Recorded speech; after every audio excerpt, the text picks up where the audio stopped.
Bonjour tout le monde.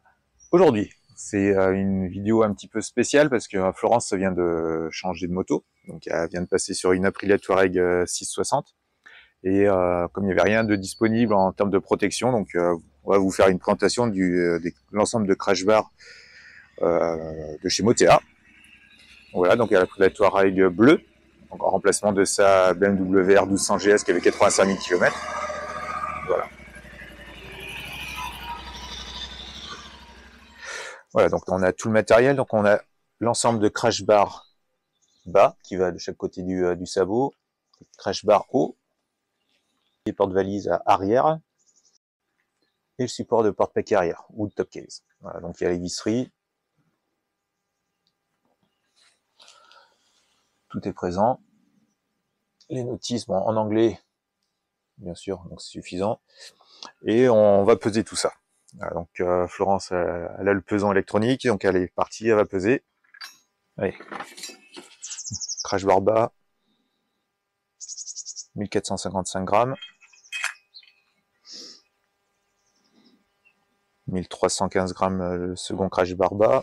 Après, il y a la patte de fixation qui vient se refixer sous le parc artère d'origine, qui lui fait 245 grammes. Allez, 450 grammes de visserie.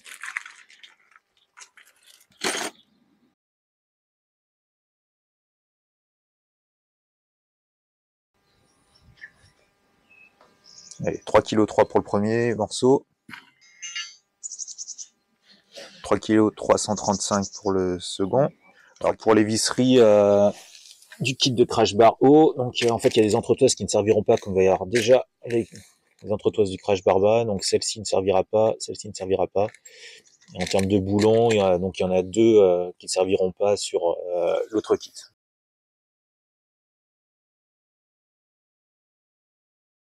Donc après le porte-paquet arrière, donc il y a ça, la pièce métallique, plus le sachet de visserie.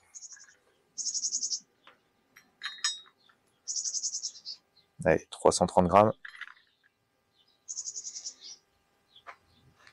Ah, c'est assez lourd cette partie, 3,610 kg. Allez, 165 grammes de visserie.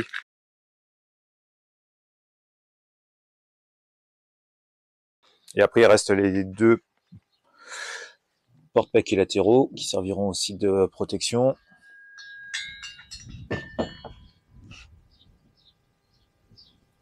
Et 2,215 kg. Allez, 1920 grammes pour le second. 3 petites platines en plus. On va essayer de tout prendre en même temps.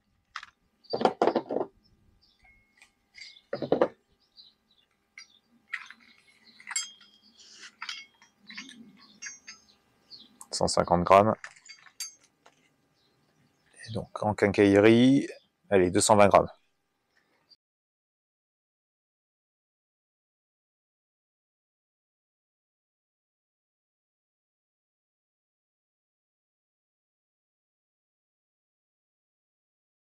Voilà, donc le montage, on va commencer par les crash bar bas. Donc il va falloir qu'on démonte cette partie-là du carter pour pouvoir installer la platine, pour pouvoir fixer le côté gauche du crash bar. Allez, donc on va sur le schéma. Donc, en premier, donc faut démonter le carter. Donc allez, ok, le sabot est enlevé. Maintenant, on va venir mettre l'entretoise qui va venir se refixer sur cette vis-là et cette vis-là, hein, donc les deux platines qui tiennent le sabot. Et donc ainsi.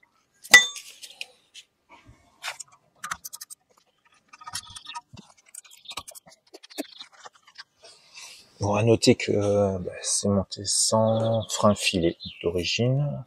On va regarder ça dans les affaires de la moto.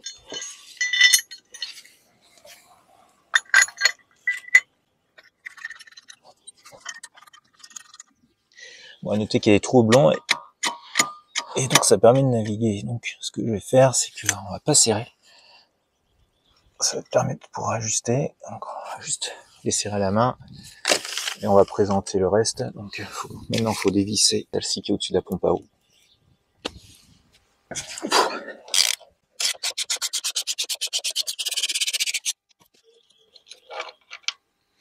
Donc c'est monté avec du frein filet, donc on va remonter ça avec du frein filet.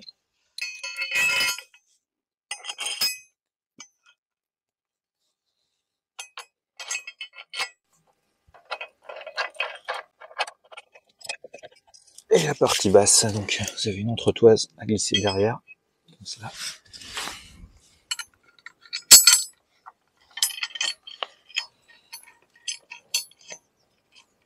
Donc là on fait un montage à blanc, donc surtout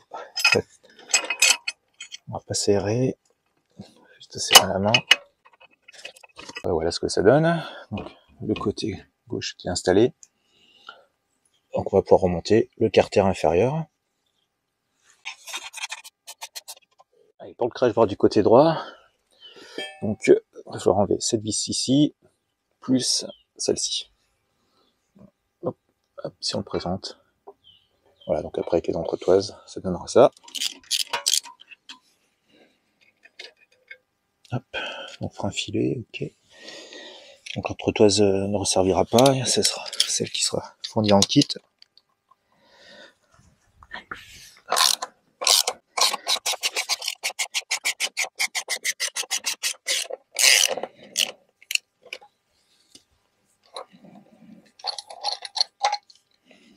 Pareil, frein filet.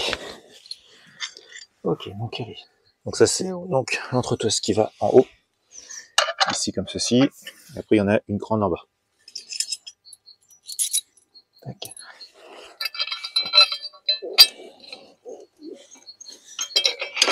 Donc pareil, un montage à blanc. On redémontera après pour mettre le frein filet.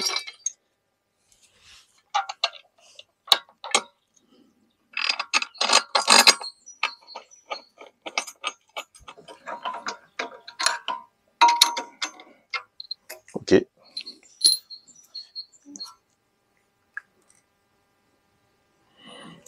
Voilà ce que ça donne. Et après, une fois qu'on aura mis le crash bar de la partie haute, on pourra redémonter ça et après mettre le frein filet. Allez, voici donc le crash bar de la position de la partie haute, donc qui elle va venir se positionner comme ceci. Et donc la partie basse, donc cette partie-là et cette partie-là, donc c'est ce trou-là va venir se remettre là-dessus. Donc on va utiliser la vis qui est un petit peu plus longue, du coup pour compenser l'épaisseur. Et après, l'autre point d'appui de fixation, il est là. Et c'est parti.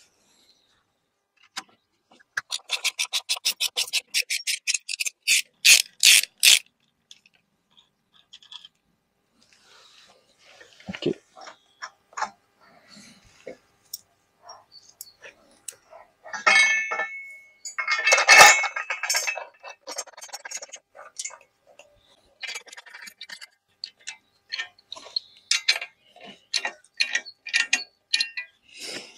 Tac. Ah voilà. Il fait ce que ça peut donner. Bon, clairement, j'aurais préféré des vis qui fassent un petit peu plus, qui soient un petit peu plus qualitatives que des simples boulons de mécano. Sinon, ça va, ça s'adapte bien. Il y a le renfort au milieu qui permet que si vous mettez une sacoche, ça ne vienne pas au centre appuyer là-dessus. Donc ça viendra appuyer là. Bon, ça le fait. Allez, on va passer au côté gauche de la moto. On va aller, voilà, c'est en place. Donc le montage à blanc est terminé. J'ai resserré donc les gros boulons, mis le frein de filet comme il faut. Donc là, on vient de mettre les deux petites vis, les deux petits boulons qui vont ici. Là, ils ont un frein filet juste derrière. On va faire pareil, puis là on n'a plus qu'à les serrer. Allez, donc la partie avant est terminée. On a fait donc les crash bars haut et bas, c'est fixé. Maintenant on va passer au porte-paquet. Donc de toute façon, si vous avez les supports de sacoche latérale ou valise, ça dépend si vous avez pris du rigide ou pas, chez Moté A. Donc il va falloir d'abord poser le porte-paquet, si vous avez porte-paquet, quoi qu'il en coûte. Donc il faut commencer par ça. Donc il y aura cette vis ici à retirer, celle-ci qui est en torx, et celle-ci. Voilà. Comme ça, c'est le plan. Donc, en fait, c'est vraiment hyper clair. Donc, vous avez l'éclaté, le détail, comment que ça se monte. Et donc du coup cette platine intermédiaire qui va venir reprendre donc, ce point central. Voilà. Donc ça devrait quand même être du solide, comme c'est fait. Bon bah allez, c'est parti, on va monter ça, on va mettre du frein filé aussi.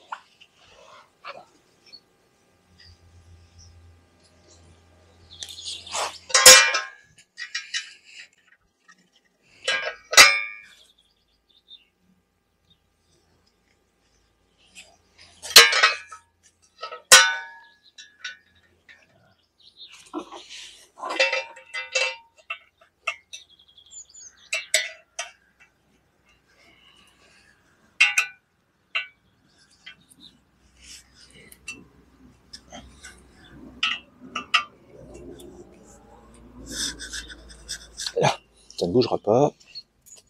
Non. La rondelle en plastique. Ici.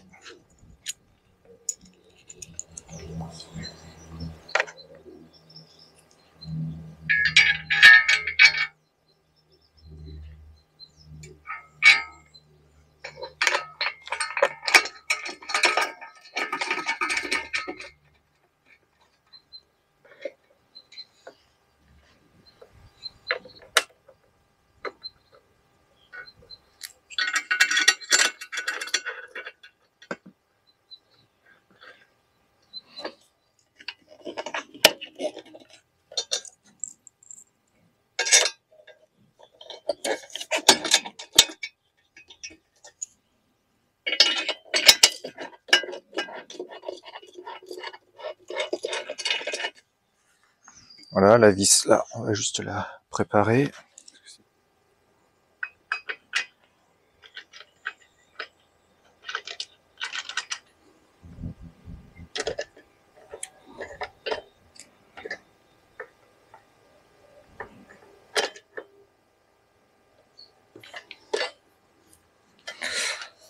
Voilà.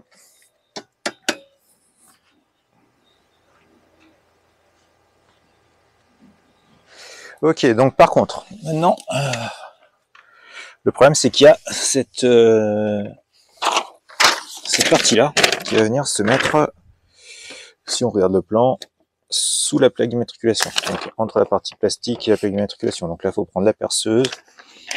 Et on va faire sauter les 3 rivets. C'est dommage, ils sont neufs.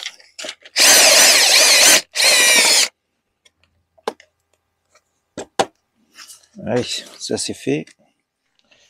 Alors dans les petites surprises qui sont pas terribles, donc en fait vous avez cette plaque là qui vient se fixer avec 3 boulons exactement à l'emplacement de la plaque minéralogique, comme on peut voir. Et ce qui fait que votre plaque minéralogique, donc en fait vous avez un jeu derrière. Donc c'est pas possible à monter comme ça. Il va falloir que je trouve une solution. On va continuer le montage. Allez, par les petites platines, donc des petites platines qu'on vient rajouter sur l'arrière des repose-pieds. Donc là, on l'a vite mis là-bas en face. Voilà. Donc ça, vous voyez, c'est ici. Donc là, on va le mettre ici. Voilà. Hop, on laisse toujours un petit peu de jeu. Pour le montage, c'est plus simple. Donc on va commencer par ce côté, ce sera plus visible. Donc 1 point, 2 points, 3 points et 4 points de fixation. Alors dans le kit, vous avez des entretoises. Donc ces entretoises ne vont pas servir parce qu'en fait on a déjà installé un porte-paquet. Voilà, donc les entretoises, celles qui vont venir prendre place ici. Voilà. Regardez la longueur, donc c'est exactement la même.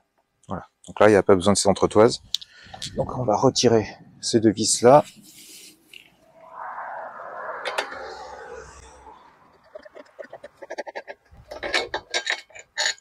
Parce que celles qu'on va mettre, c'est celles qui sont de ce kit là, qui sont plus longues du coup, parce qu'il y a un petit peu plus d'épaisseur. Donc ça, hop, on enlève.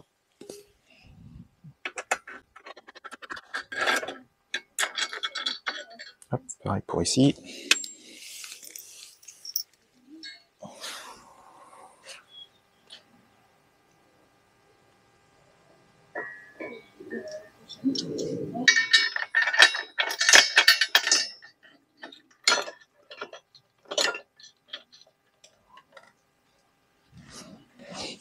L'arrière, on en a une ici, du coup, qui va se reprendre là.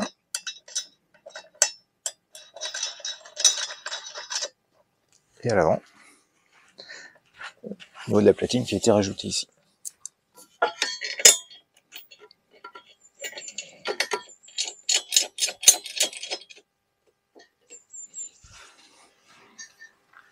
Donc là, voilà, donc on est sur notre montage à blanc, toujours. Allez, le montage à blanc est terminé. Donc on a la fixation qui monte là. On se reprend sur le porte-paquet, sur les deux points ici. Et après ici, vous avez cette plaque qui va venir faire l'intermédiaire pour refixer l'autre côté. Voilà. Par contre, bien faire attention, c'est un petit peu juste. Ici, si on regarde,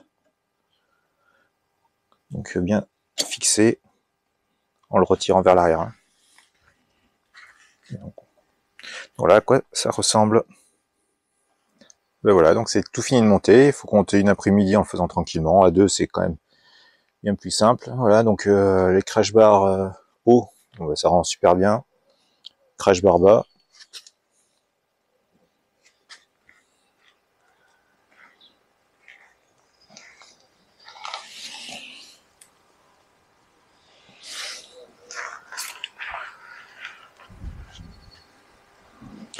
Et puis après, ben, pour partir en voyage, donc le porte-paquet qui est assez large et long.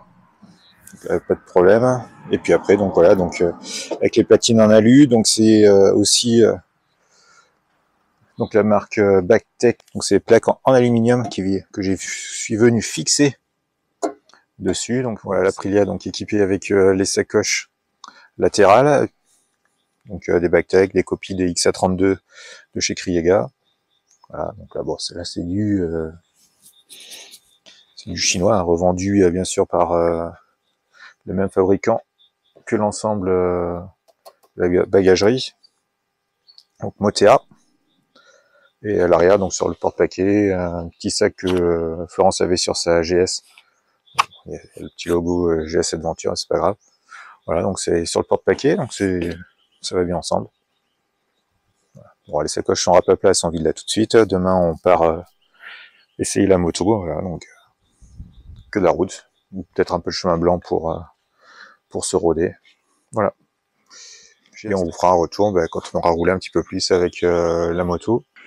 Alors pour la plaque d'immatriculation, donc je vous avais dit que c'était un peu compliqué. Et alors là, vous ne verrez pas parce que j'ai flouté la plaque d'immatriculation, mais en haut, on va utiliser deux rivets pour être dans la légalité, pour pas que ça soit démontable. Et par contre, en bas, on va utiliser une vis. Et si on regarde par-dessous, donc on va retrouver ici donc la vis avec l'écrou-frein et les deux rivets. Voilà, donc ça c'est un petit peu la partie noire de ce système-là. Voilà, donc après plus de 1000 km, donc dans une bonne partie faite dans les chemins, donc les crash bars de chez Motea, donc ça n'a pas bougé. Donc la partie haute, ça bouge pas. Donc, du coup, j'ai fixé vite fait des petites sacoches de ma GS qui vont par-dessus, qui permettent de mettre les tenues de pluie ou des petites bricoles. C'est largement suffisant. Ça sert à rien de mettre du poids trop haut. Donc, avec déjà tout le poids qu'on a rajouté en ferraille. Et du coup, ça n'a pas bougé. La partie basse, donc là, ça protège très bien, je pense, le sélecteur ou autre chose vu la largeur. Et si, donc comme ça dépasse beaucoup, c'est que si on vient prendre une branche ou autre chose, ça peut être presque dangereux parce qu'en fait, ça peut venir se coincer comme ça, s'arrêter et faire une grosse butée.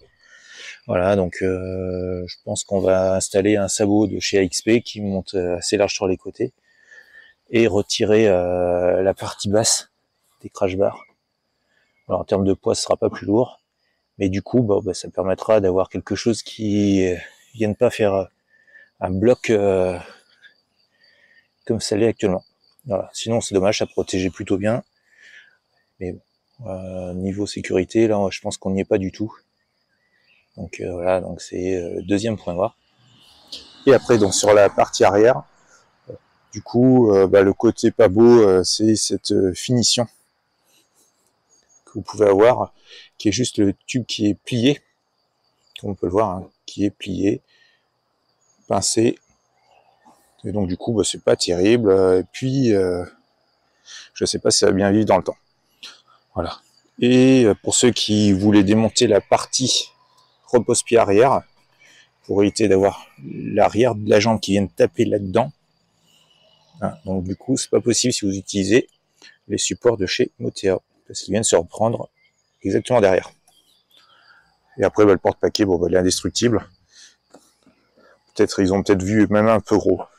Enfin, donc, voilà, parce que en fait, vous avez point de fixation là, et ici. Hein, donc vous avez 5 points pour juste mettre un petit paquet. Ça me paraît un peu beaucoup. Enfin voilà, donc bah, pour le moment, la moto impeccable. Et puis, bah, pour le prix, de toute façon, le Motea, bah, c'était parfait. Il n'y a pas moins cher. Et puis, il y avait que ça pour s'équiper au début. Voilà. Allez, bah, j'espère que cette présentation du système Motea vous aura plu. Ça vous fera votre idée. Et puis, bah, voilà. Allez, salut. Et je vous dis à bientôt pour de nouvelles aventures en maxi trail.